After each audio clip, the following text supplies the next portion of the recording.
Bismillahirrahmanirrahim. Assalamualaikum warahmatullahi wabarakatuh.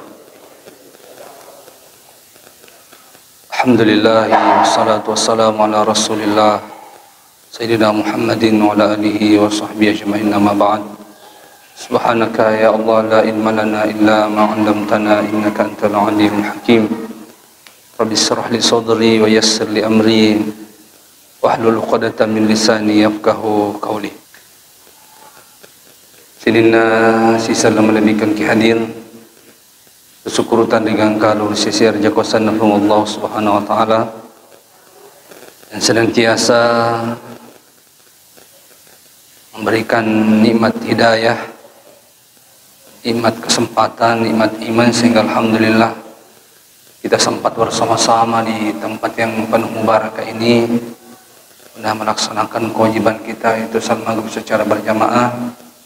Kemudian kita lanjutkan dengan kajian rutin. Semoga insyaallah kita senantiasa diridhoi dan dirahmati oleh Allah Subhanahu wa taala. Salawat serta salam senantiasa tercurah kepada baginda Rasulina Muhammad sallallahu alaihi wasallam, Nabi sebagai rahmatan lil alamin, Nabi sebagai uswatul hasanah, contoh teladan bagi kita semua. Jamaah salat maghrib insyaallah dirahmati oleh Allah. Untuk malam ini saya akan membahas tentang masalah nawaqidul wudu'i,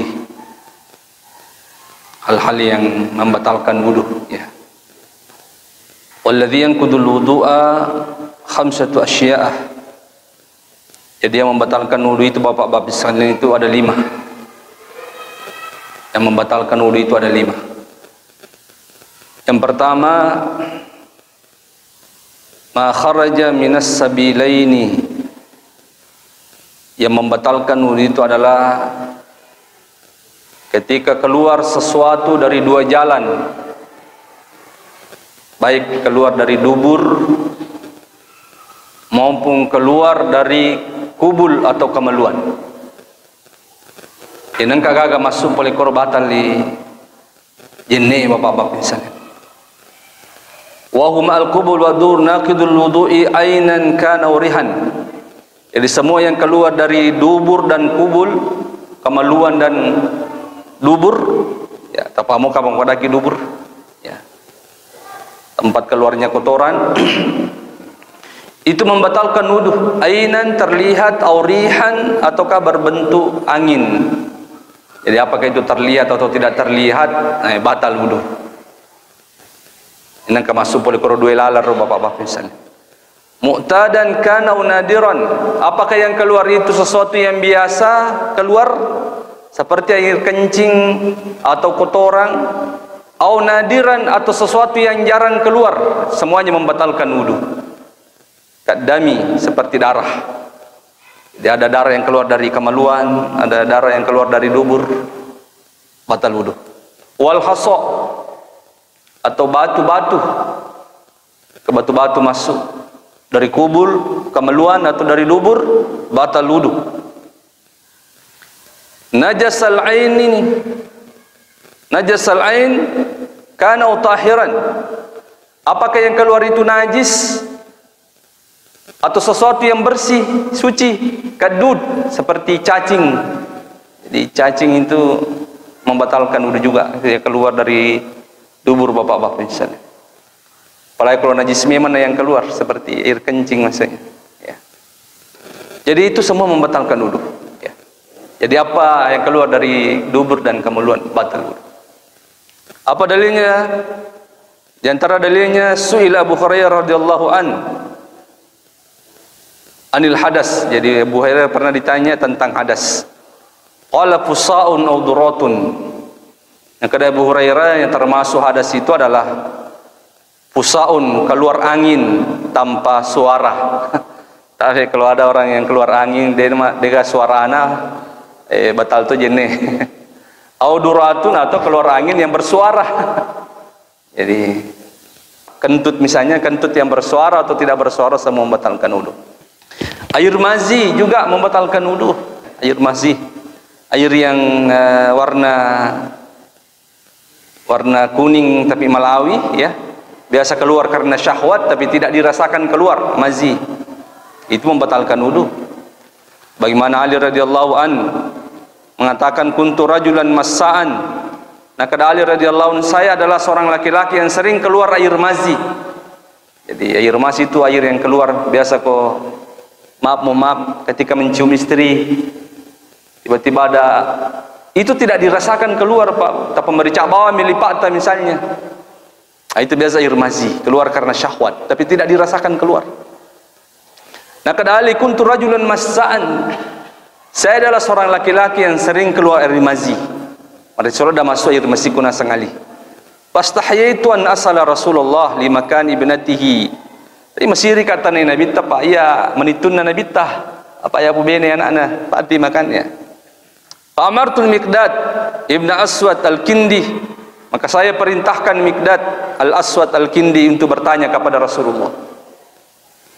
Faqala Rasulullah sallallahu alaihi wasallam yaghsilu sakrahu wa yatawadda. Nah, Nabi tahu masuk air mazimu cukup mencuci kemaluan dan berwudu.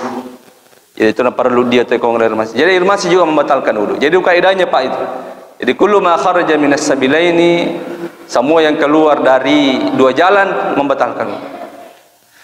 Jadi kalau tidak keluar dari ada darah yang tidak ada darah yang keluar tapi tidak melalui kemaluan dan dubur, itu tidak membatalkan wudu.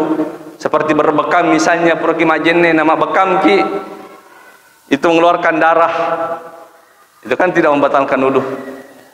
Jadi yang membatalkan itu ketika keluar dari dua jalan. Atau muntah tidak membatalkan wudu.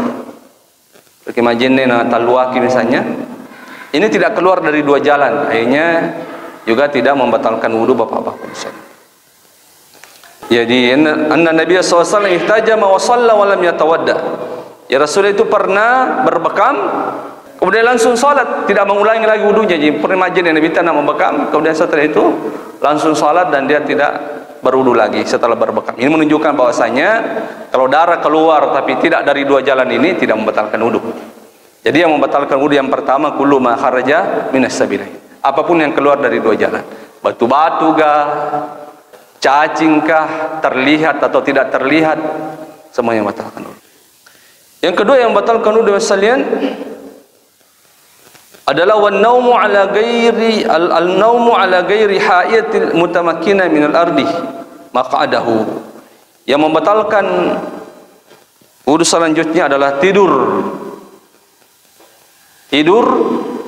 dengan tidak merapatkan pantat di lantai. Wong kata mentinro nakai dia mengangkat pantatnya, nakai panah, berarti kan terangkat juga pantat itu masih. Pemetinro batal wudu. Di kometinro ina rapalimui masulik kalimui rapai anunna. Pantatnya selalu rapat, maka itu tidak membatalkan wudu. Jadi tidur yang dimaksud di sini kata para ulama al-istirhaul badani. Jadi betul-betul badan itu istirahat. Wa sawalus syuri wa hafaul kalami min indahu man indahu. Yang dimaksud tidur nasa panditata adalah ketika tubuh ini istirahat dan tidak merasakan sekitarnya. Oma bici-bici itu dia itu nang kelingai. Pidato tu dia kan nang kelinga berarti matin rotong itu. Tinro tudang ini kamu bici-bici itu sudah pinang kelingai. Atau kau maka tobat tadi nang kelingai macam tidak ada yang didengarkan, dia tidak merasakan sekitarnya. Itu namanya tidur bahasanya. Itu membatalkan wudu ketika pantat terangkat. Tapi kalau pantat tetap rapat di lantai tidak membatalkan wudu.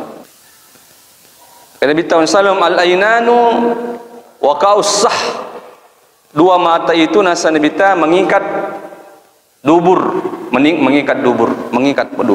Fa iza namat ainan, ketika kedua mata ini tertidur, intalakal waqa, maka lepaslah ikatan dubur itu.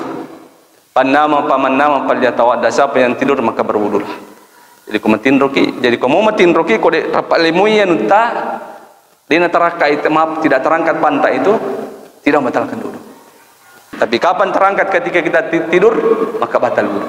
Itu kalau tidur. Jadi tidur itu artinya tidak merasakan sekitarnya. Oh, si biji-biji itu nang kalingan. Beda dengan ngantuk, bapak-bapak sekalian. Ngantuk itu tidak membatalkan wudu. Taraka iburita atau dena taraka burita, pantat kita itu tidak membatalkan wudu kalau ngantuk. Jadi beda. Ngantuk itu Pak, mak buta bami matan. Tapi nang kalingan mata mak bicara sudah pena. Ya, mak kalingan cara nang kalingan mata mak cara tapi cakarokado agak. Tapi dia tetap mendengarkan orang-orang sekitarnya, dia mendengar sekitarnya. Ia rasa ngantuk. Itu tidak membatalkan wudu bapak-bapak sekalian. Terangkat atau tidak terangkat pantat tidak membatalkan wudu kalau itu ngantuk. Dalam hadisnya Anas bin Malik radhiyallahu anhu mengatakan, "Kana ashabur Rasulillah sallallahu alaihi wasallam yanamuna summa yusalluna wa la yatawaddaun hatta tahfika ru'usahum kana dzalika la hadi Rasulillah." Maka Anas bin Malik Nabi Muhammad sallallahu alaihi wasallam sahabat-sahabat Nabi itu tidur semua kemudian salat dan dia tidak berwudu. Ada yang masuk di sini mengatakan bahwa dia masuk tidur sini adalah ngantuk. Dia nak tidur tonga cakarudu yang kata makan tidur tapi pantatnya tetap perapat. Dia tidak berwudu langsung bayi masam panjang. Ya. Jadi kita bedakan antara ngantuk dengan tidur, Pak. Tidur itu tidak merasakan sekitarnya sebentar. Dikasih sana aja dan kelingan, dia dengan merasakan. Tapi kalau ngantuk dia tetap merasakan.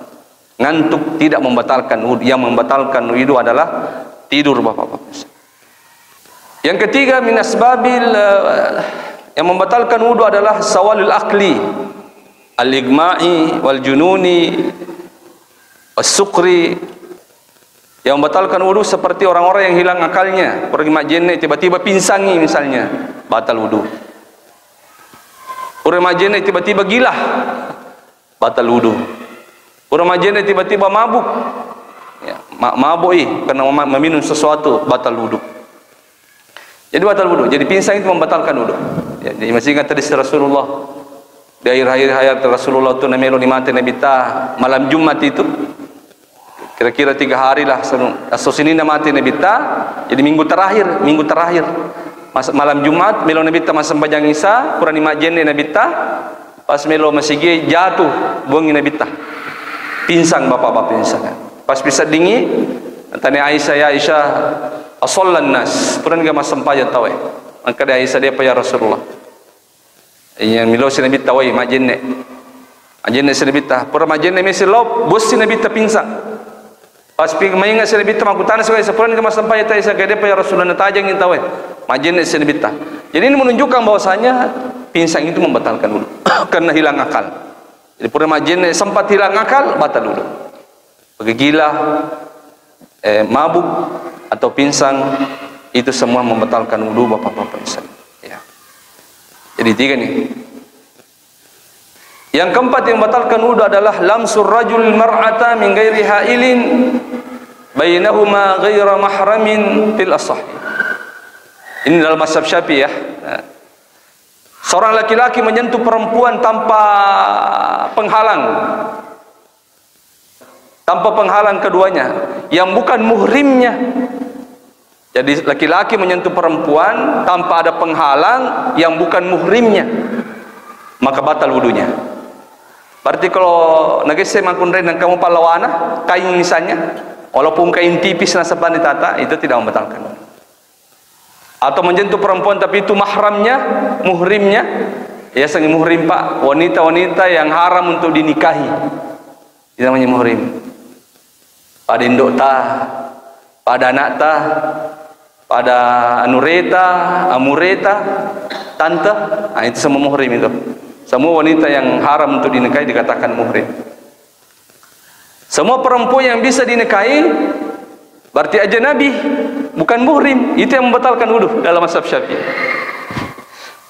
Jadi kalau mazhab Syafi'i kamu binin kamu binin tapi karawi batal itu jenis begitu anunya mazhab Syafi'i itu. Jadi pernah kita jelaskan bahwa ada 3 pendapat ulama tentang masalah ini.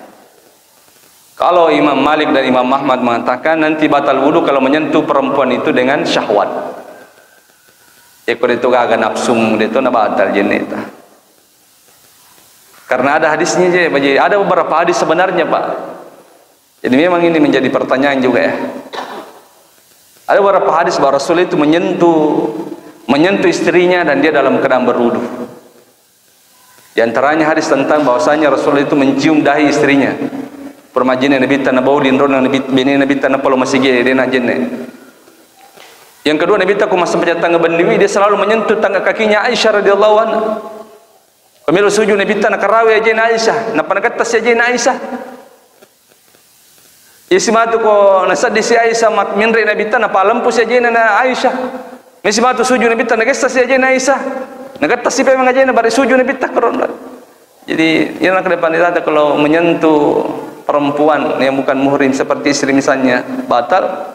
Bagaimana dengan Rasulullah sallallahu alaihi wasallam? Tapi mazhab Syafi'i dia mengambil dalil bahwasanya batal wudu jika menyentuh perempuan yang bukan muhrim itu ya ayat yang sangat masyhur aula mastumun nisa au jaa ahadukum minal ghaid aula mastumun nisa walan tajidu ma'an fatayammamu sa'idan thayyiba. Siapa yang datang dari buang hajat dan menyentuh perempuan dan tidak menemukan air maka bertayamumlah.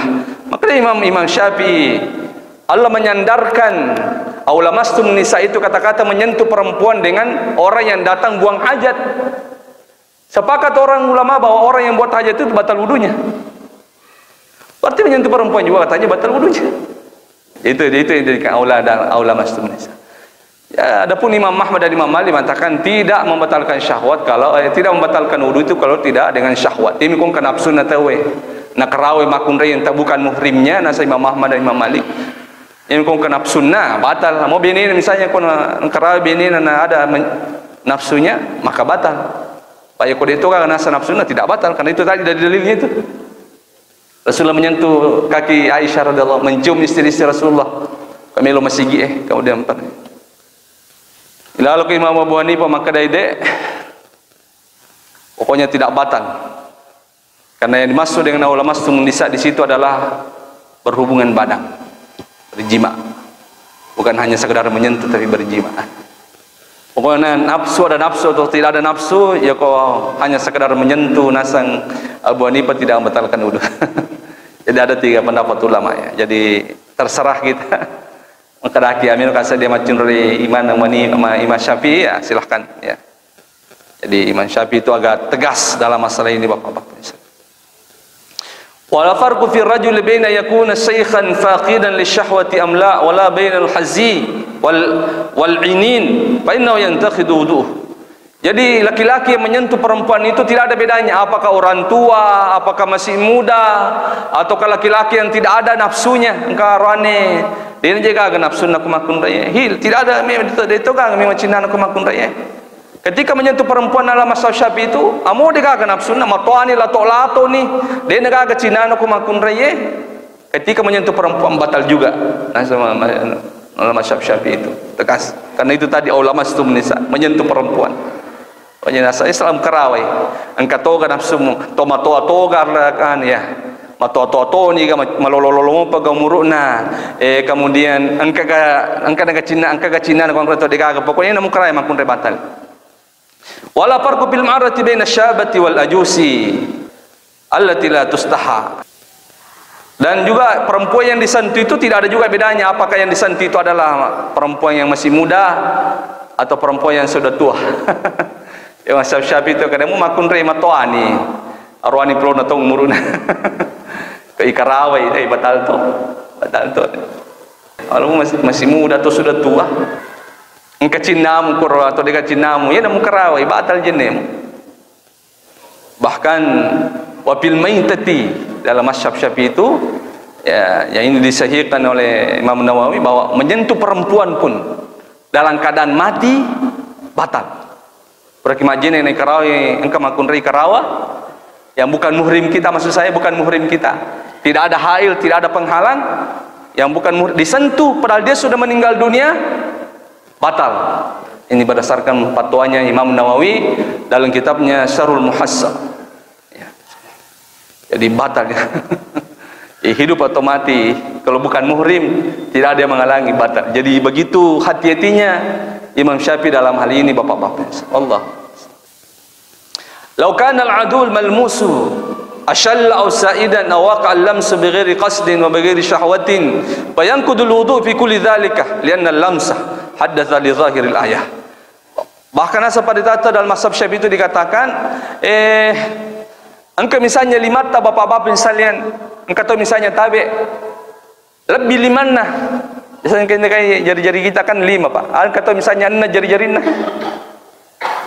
Kemudian jari-jari itu jari-jari 6 itu jari-jari tambahan itu dia maksudnya tidak ada dia nak kedo-kedo jari-jari tambahan itu tidak bergerak, bahkan itu menyentuh kulit perempuan batal juga nasa mazhab Syafi'i.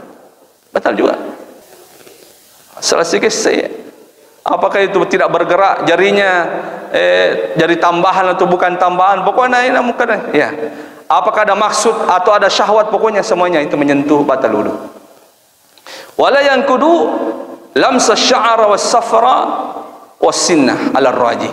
Tapi kalau menyentuh rambut perempuan yang bukan muhrim, menyentuh giginya, menyentuh rambutnya, menyentuh kukunya, tidak membatalkan dalam mazhab Syafi'i.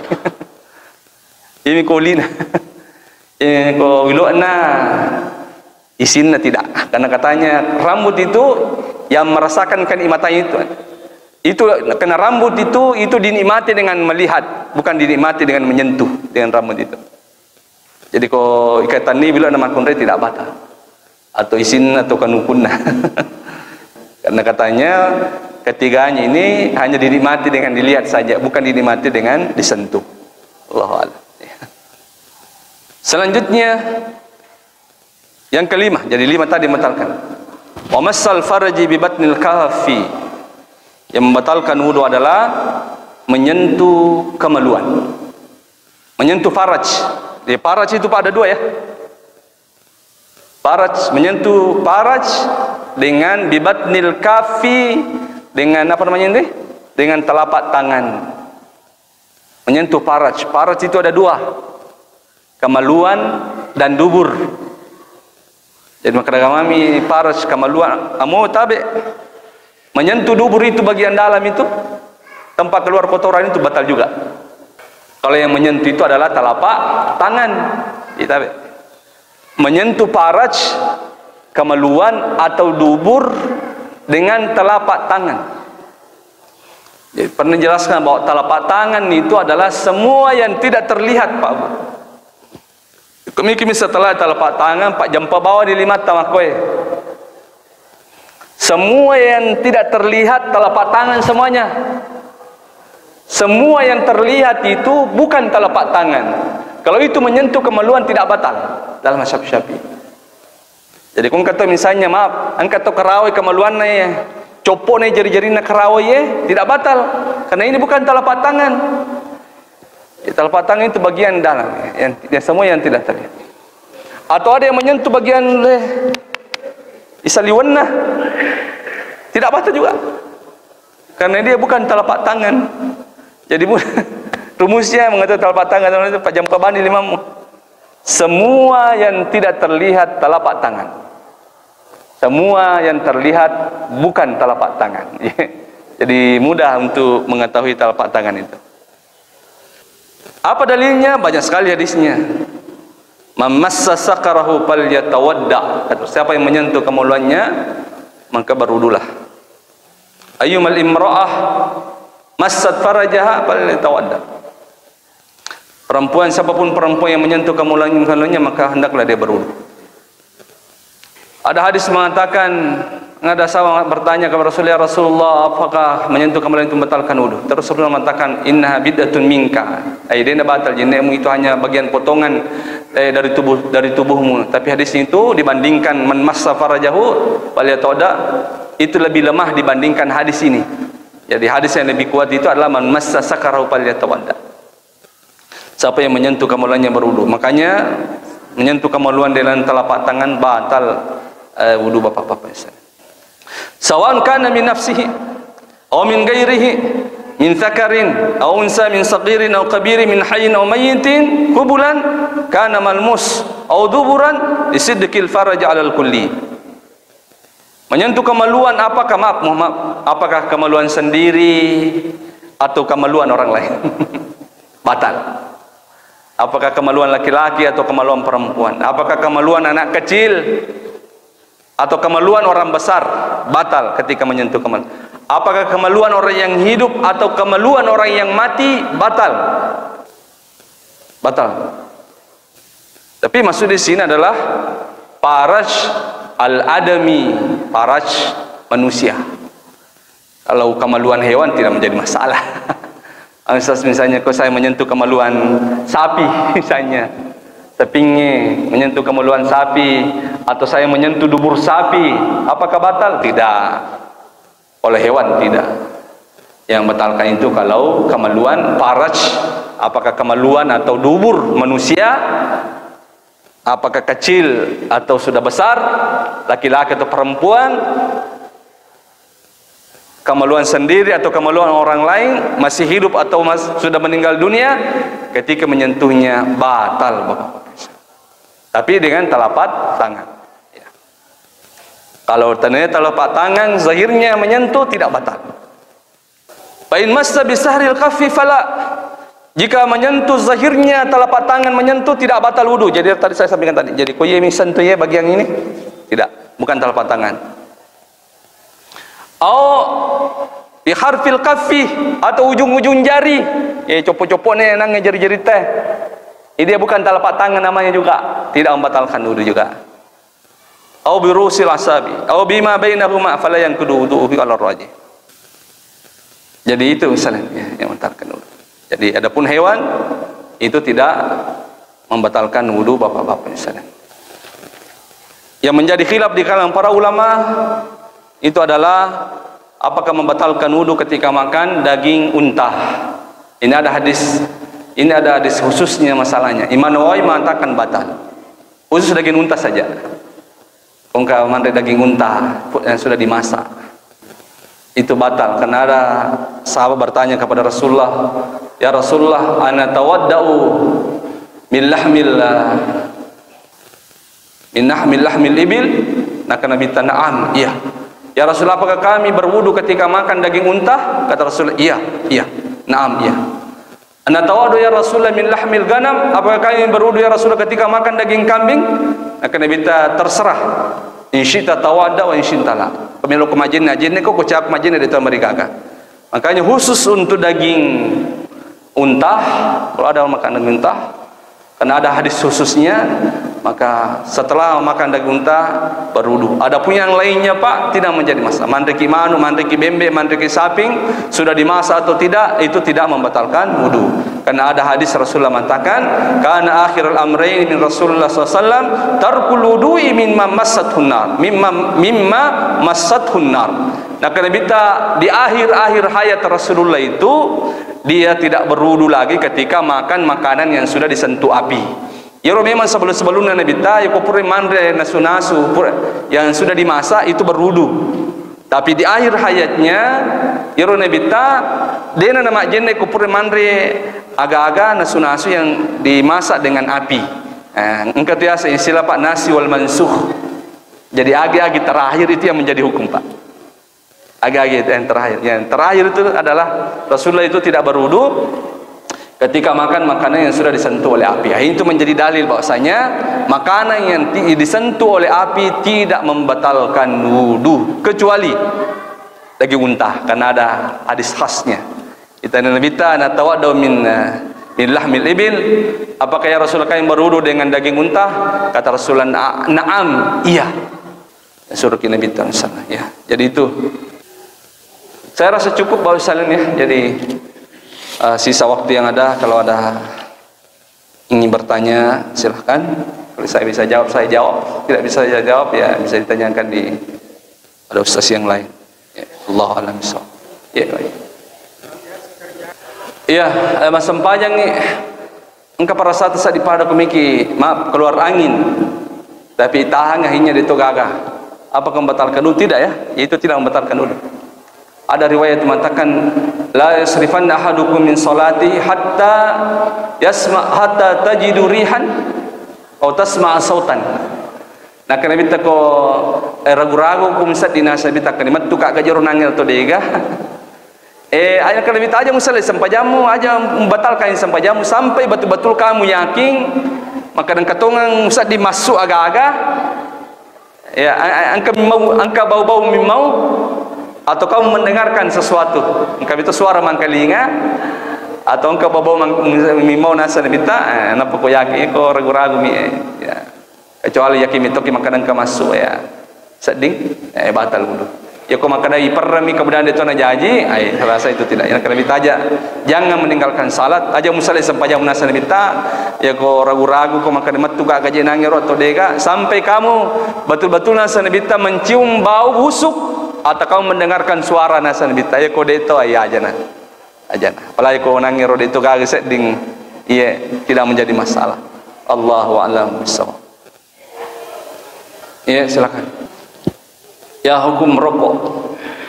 Bismillah. Hukum rokok itu Bapak sekalian dua ji hukumnya. Jadi dua ji pendapat ulama tentang hukum rokok itu. Setahu saya tidak ada dari selain dua. Sebagian mengatakan makruh, sebagian mengatakan haram. Tiga maka ada mubah. Jadi kalau ada yang mengatakan mubah, saya tidak tahu. Yang saya tahu rokok itu ulama itu mengatakan hukumnya sebagian mengatakan makruh, sebagian mengatakan haram. Jadi yang mengatakan haram itu karena banyak sekali dia menggunakan beberapa dalil. La taqtulu anfusakum innallaha kana bikum rahima. Janganlah membunuh diri kalian karena sesungguhnya Allah sangat mencintai kalian. Dia menganggap bahwa merokok itu bunuh diri maksudnya. Karena kan perlahan-lahan akan merusak tubuh dan akhirnya menimbulkan kanker apa dan sebagainya. Itu jadi karena termasuk hadis la darara wala dirar. Jangan melakukan sesuatu perbuatan yang bisa membahayakan dirimu dan membahayakan orang lain. Katanya rokok itu kan bisa membahayakan orang lain, diri dan orang lain dengan asapnya itu. Itu yang dijadikan dalil bagi yang mengharamkan. Ada pun yang mengatakan makruh karena tidak adanya dalil qat'i mengatakan rokok itu haram. Makanya mengatakan makruh hukumnya. Jadi tidak ada yang mengatakan mubah, memang tidak ada yang mengatakan sunnah juga rokok itu. Yang ada cuma dua, makruh atau haram. Jadi wallahu a'lam. Seperti itu. Jadi ada yang tegas mengatakan haram, yang anu sedikit mengatakan makruh. Wallahu a'lam. Ya, apakah rokok membatalkan wudu? Tidak membatalkan wudu. Cuma nasa nabitah nasa panditanta sebaiknya sikat gigi dulu ya. Karena kan ada itu hadis itu mananya mengatakan man akala basalan fala apa? Siapa yang makan bawang ini kepermandai sunnah. Ajan madap aku masih karena innal malaikata ta'assa kama tata'assa bani Adam. Karena kau kata permandai sunnah nasa nabita dan dia ikut salat berjamaah, malaikat itu yang ikut hadir di situ merasa tersakiti karena dia tidak suka mencium bau bawang itu sebagaimana tersakitinya orang-orang di sekitarnya. Namun tolong sesuatu bau nero-nero. Dikiaskanlah ulama bahwa rokok itu kan juga mengeluarkan bau seperti itu juga, bau busuk ya. Ini makanya sebaiknya kalau ada yang sebaiknya dihindari aja merokok itu kalau bisa. Ya. Ya itu sebenarnya tidak sampai membatalkan salatnya, tidak membatalkan juga wuduhnya, cuma sebenarnya dia menyelisihi sunnah. Ya, dia melakukan sesuatu yang makruh yang tidak disukai dalam agama. Jadi janganlah seperti itu. Itu menyakiti orang-orang, mengganggu orang-orang. Malaikat juga ikut terganggu, tata'assal malaikat mandasal. Tapi apakah membatalkan wudu? Tidak membatalkan wudu. Membatalkan salat? Tidak membatalkan salat. Hukumnya hanya makruh saja. Allahu a'lam. Ya. Ya bismillahirrahmanirrahim. Adapun menyentuh tadi bersentuhan kulit di Mekah, saya rasa itu termaafkan, apalagi ini persoalan hilafiah. Tidak perlu berwudu. Ya karena ini susah sekali kalau itu mau dihindari. Kecuali hal-hal yang membatalkan lain seperti keluar angin misalnya. Tapi mohon maaf, misalnya kentut atau mata wapak tiba-tiba keluar angin. Nah, itu nasa paritata mayoritas para ulama mengatakan berhenti dan pergi berwudu baru melanjutkan tawafnya lagi. Tapi dia nama pamula pemula tawaf tinggal melanjutkan saja. Jadi stop di situ, waktu misalnya putaran ketiga nih, tepat keluar angin, berhenti, pergi berwudu, kemudian lanjutkan, tidak perlu mengulangi lagi. Itu kalau keluar angin, karena ini sepakat ulama itu kan ya, keluar angin itu membatalkan wudu. Adapun tadi menyentuh kulit kan ada khilaf itu tadi. Aja juga dipakai pendapat nama Syafi'i kor. Pendapat Imam Ahmad dipakai sebagai Imam Malik atau Imam Abu Hanifah. Jadi kan tidak menjadi masalah juga itu. Tapi kalau keluar angin itu kan sepakat ulama itu bahwa batal wudu. Atau keluar air kencing saja sedikit batal wudu. Silahkan pergi berwudu kemudian lanjutkan tawaf. Itu jumhur ulama, kecuali Ibnu Taimiyah. Ibnu Taimiyah itu mengatakan, mau najin itu matawaf. Karena tidak ada katanya dalil kata Ibnu Taimiyah menunjukkan bahwasanya orang yang tawaf itu diharuskan untuk berwudu. Yaitu Ibnu Taimiyah. Tapi kalau empat mazhab itu, maka dari kau batal jenekmu termasuk keluar angin, pergi berwudu dan lanjutkan, tapi tidak perlu mengulangi lagi. Seperti itu Pak J. Ya cuma hanya bersentuhan kulit, tidak menjadi masalah. Cukup kita mengikuti pendapatnya Imam Malik di situ dan Imam Ahmad. Kemudian non muslim maghrib tedongi, kemudian menyembelih juga orang muslim, nah bagi-bagi yang ini apakah boleh diambil dagingnya? Tidak menjadi masalah. Yang penting ya rumah gerena tidak terkait dengan akidahnya. Maksudnya makanya Pak, maghrib tedong misalnya ada hari pada misalnya ada hari keagamannya misalnya bertepatan dengan biasa apa? Hari lahirnya Nabi Isa Elena. Ya, pas di hari itu maghrib tedongi kemudian dibagi-bagikan, itu tidak boleh juga. Ya, berarti kita ikut memperingati keyakinan mereka, berarti kita mengakui keyakinan mereka. Ya, misalnya maghrib tidak terkait dengan akidahnya, maghrib bawam ini apa nak bagi-bagi aku tahu, bolehkah diambil dagingnya? Boleh. Boleh mengambil hadiah dari orang-orang yang non muslim, Pak. Aisyah biasa bawa ngagaga Andre Aisyah radhiyallahu anha makutan ku Nabi ya Rasulullah. Engkau itu malingnya ngagaga dia sekadar nama bismillah mau kau jawab tunanan maka Nabi tak bismillah bawa nama Andre. Itu yang memberikan itu bukan non muslim. Aisyah banyak memberikan hadiah. Termasuk kan Maria Kiptia juga termasuk hadiah Rasulullah dari raja apa namanya itu, raja Mesir yang beragama Nasrani, bapak-bapak misalnya. Jadi boleh mengambil hadiah, tidak menjadi masalah dari orang-orang yang non muslim. Yang penting tidak terkait dengan akidah mereka. Pada misalnya maaf, akidah orang-orang keyakinan orang-orang Cina pada hari raya mereka bagi-bagi ampau, jangan diambil kalau bertepatan dengan hari rayanya. Karena ketika kita mengambilnya berarti kita mengakui akidahnya juga. Ya, kalau tidak terkait dengan akidah, degagah memilih tema bagi-bagi boleh, tidak ada dalil yang melarang bahwa kita boleh memberikan hadiah kepada non muslim dan kita juga boleh mengambil hadiah dari mereka. Apalagi nang kuero maka dia tedong pegawai moje gere itu pegawai saramo gere salama bismillah to gere itu bisa. Bahkan kata para ulama non muslim kalau itu ahlul kitab itu artinya orang Yahudi dan orang Nasrani, itu sembelihannya bisa dimakan. Ya, karena ayat dalam Al-Quran mengatakan wa ta'amuhum hilul lakum wa ta'amukum hilul lahum. Sembelihan ahlul kitab bisa dimakan oleh orang Islam, sembelihan orang Islam bisa dimakan oleh ahlul kitab. Ya, apalagi kau salami menegiri maka tenangnya bisa. Yang penting tidak terikat terkait dengan akidah, dengan hari raya mereka. Ya, kalau terkait dengan akidah jangan Pak, karena Anda mengakui akidah mereka dengan mengambil hadiah itu. Ya, aku makan milom itu mak bagi-bagi hadiah misalnya suksesi makan jai mega sarona syukurangi kemudian mak gere bembe na salang matuna sur gere na pono bi salangi mandra tidak menjadi masalah. Penting tidak ada terkait dengan masalah akidah. Ya, berarti ya, boleh. Rasulullah pernah diberikan beberapa hadiah dari orang-orang Nasrani. Termasuk makanan. Ya Allah alam bisawab. Ya, silakan. Jadi itulah tadi ulama memberikan pengertian antara tidur dengan ngantuk. Jadi ini menibawa rasakan ini maka kita berada di posisi mana? Ya kau tu tarunang imanu matin rotong ngide tongga yang kelinga berarti Anda tidur, batal wudu kita. Kalau terangkat pantat, tapi kalau tidak terangkat tidak juga. Sekalipun cakado kalau pantat tetap rapat. Kalau ngantuk Amu cakap doko, tapi yang kali ngamu je saya cakap doto. Esa di matute mah bicara. Itu ngantuk gitu. Terangkat atau tidak terangkat tidak membatalkan wudu. Tapi kalau Anda kira-kira merasa ragu, keluar dari ragu-raguan itu lebih afdal. Selebani mak jenis selesai masalah. Yang kedua, berwudu di WC, maka depan ditata kalau tidak ada lagi tempat lain di rumah itu, di tempat itu, wadi yunri mak jenis selain di sana, maka tidak apa-apa. Tapi kalau ada tempat lain selain di WC yang terima jene, maka hukumnya makruh. Dan itu batal jene makarrumi. Dan nama kanja. Ya kong kamu di terima jene sediban nero. Ya mengko de sisa gaga, maka boleh kata para ulama. Allahu a'lam bishawab. Saya rasa cukup ya. Waktu sudah masuk juga. Ya, mudah-mudahan ada manfaatnya Bapak sekalian.